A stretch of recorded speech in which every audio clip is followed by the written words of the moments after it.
ये जो नदी है, ये देश की राजधानी दिल्ली में के बीचों बीच बहने वाली यमुना नदी है।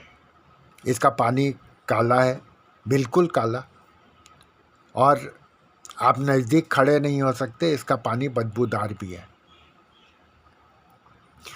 आजकल इस नदी की खूब चर्चा की जा रही है। दिल्ली सरकार भी चर्चा करती है, केंद्र सरकार भी चर्चा करती है, सब इसके सफाई की बात कर रहे हैं, लेकिन कहीं कोई अंतर नहीं आया नदी में। चर्चाएं खूब हो रही हैं। प्रधानमंत्री कभी इससे संबंधित बैठक की अध्यक्षता करते हैं।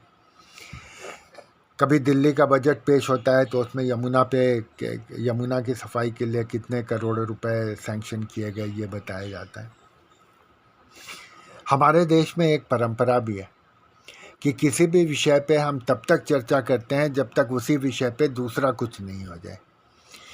आप याद कीजिए, इस साल की शुरुआत हुई थी संगम पे, प्रयागराज में संगम पे जल गुणवत्ता की चर्चा लगातार हो रही थी, गंगा और यमुना के। उसके बाद फिर दिल्ली का चुनाव आया तो यमुना की चर्चा होने लगी अचानक।